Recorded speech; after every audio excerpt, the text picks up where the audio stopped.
Tambah lagi kita harus menyesuaikan diri dengan banyak schedule syuting yang kena. Karena rambutku sekarang tumbuhnya tebal banget tuh, ya rapet-rapet banget, hitam banget. Bahkan ini lebih. Dulu wajahnya jadi idola remaja lewat sinetron hits era 2000-an. Tapi satu malam di sebuah penginapan mengubah segalanya. Ia harus mendekam di balik jeruji selama 14 tahun.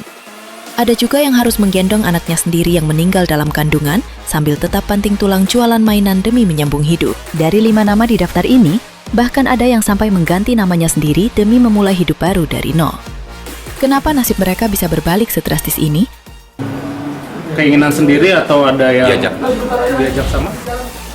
Feby Febiola dulu jadi salah satu wajah antagonis paling ikonik di sinetron 90 sampai 2000-an. Tapi di puncak popularitasnya, ia memilih menghilang total dari layar kaca. Feby Febiola memulai karir sejak 1992 sebagai model remaja sebelum merambah akting, dan namanya melejit lewat perannya di sinetron tersanjung pada awal 2000-an. Di tengah karirnya, Feby didiagnosis kanker ovarium dan harus menjalani 6 kali kemoterapi hingga rambutnya rontok total. Setelah dinyatakan sembuh, ia justru memilih mundur dari dunia hiburan selama hampir 10 tahun dan menetap di Bali bersama suaminya Frankie Sihombing. Ia hidup sederhana sebagai ibu rumah tangga di Bali, jauh dari sorotan kamera. Feby mengaku menemukan ketenangan yang justru tidak ia dapatkan semasa jadi artis, dan baru kembali ke dunia akting setelah lebih dari 1 dekade vakum. Dunia sinetron, modal saya yang pertama kali itu ialah mau belajar. Kemauan untuk belajar. Karena rambutku sekarang tumbuhnya tebal banget tuh, ya rapet-rapet banget, hitam banget. Kalau tadi soal penyakit yang mengubah arah hidup, artis selanjutnya ini beda lagi.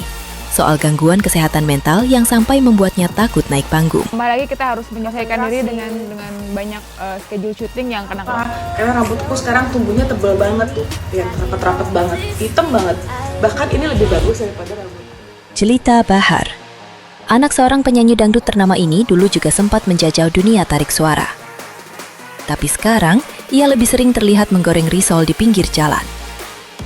Jelita Bahar adalah putri sulung pedangdut Anissa Bahar yang sempat mengikuti jejak sang ibu di dunia musik dangdut. Sejak 2011, ia mengalami gangguan asam lambung kronis yang ternyata memicu anxiety disorder, meski ia baru menyadarinya pada 2019. Kondisi itu membuatnya dihantui rasa takut berlebihan, bahkan takut mati, hingga aktivitas menyanyinya benar-benar terhenti. Kini Jelita banting setir berjualan risol dari rumahnya, awalnya sekedar mencari kesibukan agar pikirannya tidak kosong. Ia mengaku kondisinya sudah membaik sekitar 85%, meski masih menghindari panggung besar karena rasa cemas yang belum hilang total. Gengs, aku lagi ngebecokin teteh aku yang lagi dagang risol. Ini dia risol Kingsley. Di sini ada 3. Sandy Tumiwa. Namanya melejit lewat serial Ada Apa Dengan Cinta.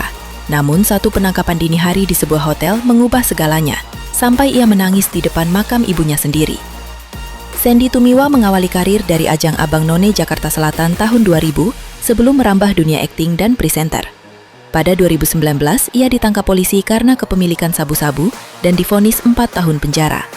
Ia mengaku ibunya meninggal dunia karena rasa sedih atas kesalahan yang ia perbuat sendiri, beban yang ia bawa hingga menangis saat akhirnya keluar dari penjara. Kepergian sang ibu menjadi salah satu pukulan terberat yang membuat Sandy bertekad total berhenti dari narkoba demi keluarganya yang tersisa. Setelah menjalani rehabilitasi 3 bulan, Sandy dinyatakan bebas dari ketergantungan dan mulai membangun ulang hidupnya, meski bayang-bayang masa lalu itu masih ia bawa sampai sekarang. Kalau Sandy jatuh karena pilihannya sendiri, artis berikutnya ini beda. Soal seorang ayah yang harus berjuang melawan musibah yang datang bertubi-tubi, bukan karena kesalahannya. Keinginan sendiri atau ada yang diajak sama?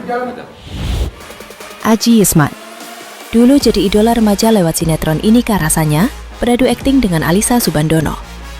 Jason gua pikiran kan, terus ketemu dia di sini. Kenapa sih nggak ketemu aja ke dalam? Lah, tadi kan si Jason.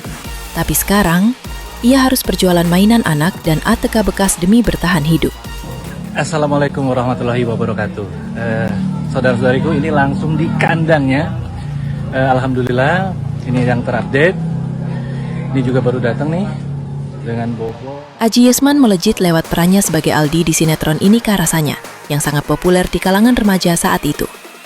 Sejak 2010, Ibunya terkena stroke dan harus dirawat 10 bulan tanpa BPJS hingga menghabiskan ratusan juta rupiah. Gue ngurus tuh buat surat BPJS, gue gak ada uang bro. Gimana gue bisa urus? Bisa kok BPJS langsung digunakan. Musibah berlanjut ketika istrinya mengalami preeklamsia saat mengandung anak keempat dan bayi mereka meninggal dalam kandungan di usia 6 bulan. Ia menghabiskan lebih dari 2 miliar rupiah untuk pengobatan anak bungsunya yang lahir dengan kondisi kesehatan khusus, sementara tawaran kerja di dunia hiburan sudah lama tidak lagi datang seperti dulu. Kini Aji Yusman menjalani hidup dari berjualan mainan anak dan alat tulis kantor lewat media sosial pribadinya, sambil tetap merawat keluarganya di tengah keterbatasan ekonomi.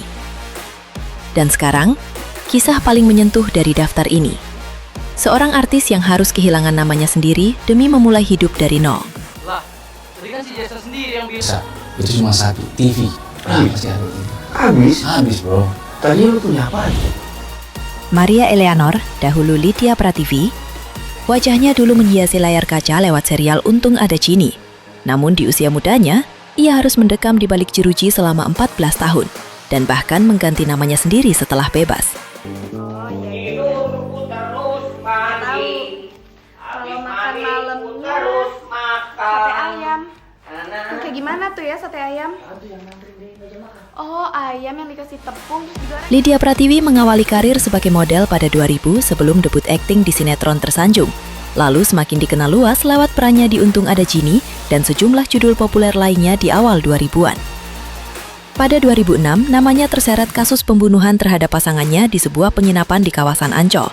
Ia divonis hukuman 14 tahun penjara yang kemudian dikurangi menjadi 10 tahun, merenggut bukan hanya kebebasannya, tetapi juga seluruh karir yang sudah ia bangun.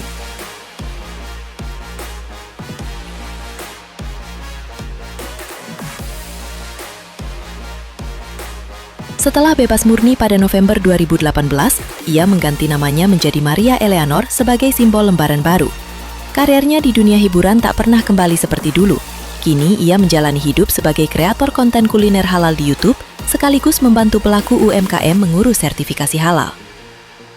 Memulai semuanya kembali dari titik paling bawah, setelah lebih dari 1 dekade kehilangan kebebasannya. Keinginan sendiri atau ada yang diajak sama? Dari 5 nama tadi, ada yang jatuh karena penyakit. Ada yang karena gangguan kecemasan yang datang diam-diam. Ada yang karena kecanduan. Ada juga yang karena musibah keluarga yang datang bertubi-tubi tanpa bisa dihindari. Bahkan ada yang harus kehilangan kebebasannya selama 14 tahun. Tapi satu hal yang sama, popularitas ternyata tidak pernah jadi jaminan bahwa hidup akan selalu baik-baik saja. Menurutmu, dari semua kisah ini, mana yang paling menyentuh hatimu? Tulis di kolom komentar.